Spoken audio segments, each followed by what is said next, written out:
अवधूत चिंतन श्री गुरुदेव दत्त. श्री स्वामी समर्थ. नमस्कार मंडळी, तुमचं खूप खूप स्वागत आहे आपल्या स्वामी कृपा सिंधू या चॅनलमध्ये. आपण सर्वजण खूप भाग्यवान आहोत, कारण आपण स्वामी सेवेकरी आहोत. स्वामींनी आपल्याला त्यांची सेवा करण्याची, हा भवसिंधू तरुण जाण्याची एक संधी दिलेली आहे. अशीच एक सेवा घेऊन मी आजच्या व्हिडिओमध्ये तुमच्या भेटीला आलेली आहे. आजच्या व्हिडिओमध्ये गुरुचरित्राचा इतिहास आपण पाहणार आहोत. गुरुचरित्र कुठे लिहिले गेले, कधी लिहिले गेले, कुणी लिहिले व ते प्रसिद्ध कधी व कुणी केले, या सर्व गोष्टींची माहिती आपण पाहणार आहोत. आणि गुरुचरित्रातला 14वा अध्याय कोठे घडला हे आपण पाहणार आहोत. दत्तगुरूंचे 3 अवतार झाले: श्रीपाद श्रीवल्लभ, गुरु नरसिंह सरस्वती व श्री स्वामी समर्थ. नरसिंह सरस्वतींचा अवतार कालावधी हा 1378 ते 1458 असा 80 वर्षाचा कार्यकाल होता. त्यांचे 4 प्रमुख शिष्य होते: नंदी, नरहरी, सिद्धमुनी व सायनदेव. सायनदेव हे कडकंजी गावचे रहिवासी होते. 28 वर्ष ते नरसिंह सरस्वतींच्या सेवेत होते. सायनदेव हे भासरगाव येथे एका यवन राजाच्या म्हणजे मुसलमान राजाच्या नोकरीत होते व ते गुरु नरसिंह सरस्वतींची सेवा करायचे. अगदी मनोभावे ते सेवा करायचे. मुसलमान राजाची एक सवय होती की दरवर्षी एका ब्राह्मणाचा शिरच्छेद करायचा.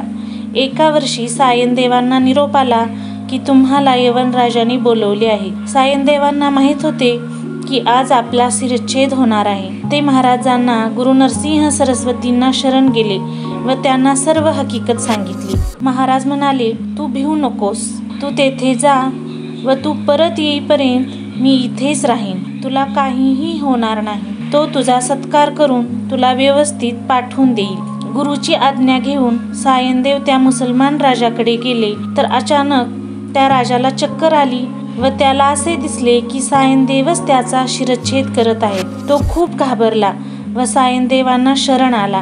त्याने सायनदेवांचे चरण धरले व क्षमा मागितली. सायनदेवांचा सत्कार केला व त्यांना सुखरूप पाठवून दिले. सायनदेव गुरु माऊलींकडे आले व झालेला सर्व प्रकार त्यांनी गुरु नरसिंह सरस्वतींना सांगितला. आज तुमच्यामुळेच मला जीवनदान मिळाले. आता मी जीवनभर तुमच्या सेवेत राहणार आहे. गुरु नरसिंह सरस्वती म्हणाले, आम्ही यती आहोत. आम्ही नेहमी भ्रमण करत असतो. तेव्हा तू घरी जा, संसार कर.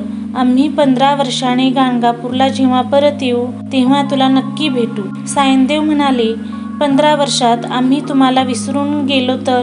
तेव्हा गुरु नरसिंह सरस्वती यांनी सायनदेवांना हात पुढे करायला सांगितले व आपल्या निर्गुण पादुका प्रगट करून त्यांच्या हाती दिल्या व त्यांना सांगितले की 15 वर्ष तू याची सेवा कर, म्हणजे तुला आमचा विसर पडणार नाही. त्या पादुका आजही कडगंजी येथे आहेत. 15 वर्षानंतर गुरु नरसिंह सरस्वती जेव्हा गाणगापूरला आले तेव्हा सायनदेव सहकुटुंब त्यांच्या भेटीला गेले व त्यांची मनोभावे सेवा केली. गुरु नरसिंह सरस्वती त्यांच्या सेवेमुळे खूप प्रसन्न झाले व त्यांना वरदान दिलं की तुझ्या पुढच्या पिढ्या माझी सेवा करतील आणि तुझ्या पिढीमध्येच माझे चरित्र लिहिले जाईल. सायनदेवाच्या पिढ्या म्हणजे सायनदेव स्वतः, त्यांचा मुलगा नागनाथ, नागनाथांचा मुलगा देवराय, देवरायांचा मुलगा गंगाधर व गंगाधराचा मुलगा विष्णू. 5वी पिढी जी होती विष्णू, तो मंदबुद्धी होता, त्यामुळे त्याचे लग्न झाले नाही.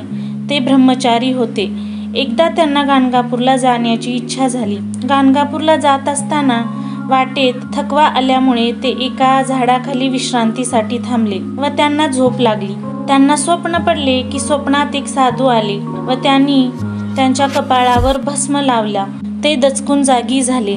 त्यांनी पाहिलं की त्यांच्या कपाळाला भस्म लावलेले होते, पण ते सिद्ध मुनी कुठेही दिसत नव्हते. नंतर ते पुढच्या प्रवासाला लागले. मग वाटेत त्यांना तेच सिद्ध पुरुष दर्शनास पडले. त्यांनी त्यांना विचारलं की तुम्ही कोण आहात? तुम्ही मला भस्म का लावलं? तेव्हा ते सिद्ध पुरुष विष्णू महाराजांना म्हणाले की तू ज्यांच्या दर्शनाला जात आहेत त्या गुरु नरसिंह सरस्वतींचा मी पट्ट शिष्य सिद्धमुनी आहे. गुरु नरसिंह सरस्वती यांनी सायनदेवाला असे वरदान दिले होते की तुझ्या पिढीमध्येच माझे चरित्र लिहिले जाईल. तेव्हा हे कार्य तुझ्या हातून होणार आहे म्हणून मी प्रगट झालेलो आहे. मग विष्णू महाराज व सिद्धमुनी हे दोघेही गुरु नरसिंह सरस्वतीच्या दर्शनाला गाणगापूरला गेले व तेथून ते कडगंजी येथे विष्णू महाराजांच्या घरी गेले. सिद्धमुनींनी विष्णू महाराजांना गुरु नरसिंह सरस्वतींच्या लीला गुरुचरित्र सांगायला सुरुवात केली व विष्णू महाराजांनी ते लिहायला सुरुवात केली. पण विष्णू महाराजांनी माता सरस्वतीचे नमन केले नाही. ही गोष्ट जेव्हा सिद्धमुनी व विष्णू महाराजांच्या लक्षात आली तेव्हा त्यांनी सरस्वती मातेची क्षमा मागितली व सरस्वती मातेला नमन करून सरस्वती मातेचंच नाव धारण केलं. कारण गुरुचरित्र ग्रंथामध्ये कुठेही विष्णू महाराजांचा उल्लेख नाही, तर उल्लेख आहे सरस्वती गंगाधर साखरे. साखरे हे सायनदेव महाराजांचे आडनाव होते. गुरुचरित्र हे 500 वर्षापूर्वी लिहिले गेले व ते भोजपत्रावर लिहिले. भोजपत्र म्हणजे झाडांची साल, कारण त्या काळामध्ये कागदाचा शोध लागलेला नव्हता. गुरुचरित्र लिहिल्यानंतर 25 ते 30 वर्षांनी कागदाचा शोध लागला व जे गुरुभक्त नरसिंह सरस्वती भक्त होते त्यांनी ते कागदावर छापून त्याचा ग्रंथ तयार केला व तो आपणा सर्वांपर्यंत पोचवला. काही काळानंतर निजाम राजा हा फार क्रूर होता.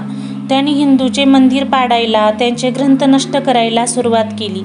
तेव्हा विष्णू महाराजांनी गुरु नरसिंह सरस्वतींच्या पादुका व मूळ पोथी गुरुचरित्र याचे संरक्षण करण्यासाठी आपल्या देवघरातील एका देवळीत ठेवली व ते एका मोठ्या दगडाने बंद करून टाकली. ते तीर्थयात्रेस निघून गेले व तिकडेच गुप्त झाले. त्याचा कुठेही उल्लेख नाही. विष्णू महाराजांचे कुणीही वंशज नसल्यामुळे तो वाडा अगदी पडीक झाला. पुढे 1952 साली दंडवती महाराज गाणगापूरमध्ये गुरुचरित्र पोथीचे अध्ययन करत असताना त्यांच्या एक गोष्ट लक्षात आली की गुरुचरित्र ग्रंथ हा कडगंजी इथे लिहिला गेला, तर मूळ ग्रंथ हा तेथेच असला पाहिजे. मग दंडवती महाराज आपल्या शिष्यांसोबत कडगंजी येथे आले.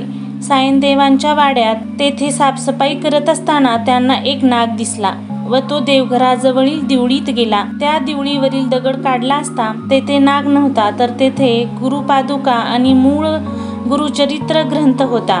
दंडवती महाराजांनी त्या पादुका तेथे स्थापन केल्या व त्या पादुकांचे नामकरण करुणा पादुका असे केले.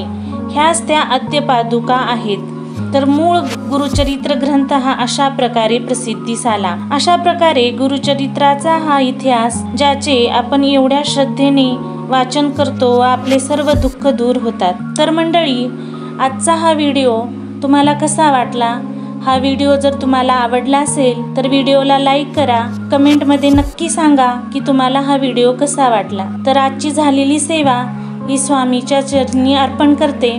श्री स्वामी समर्थ. श्री गुरुदेव दत्त.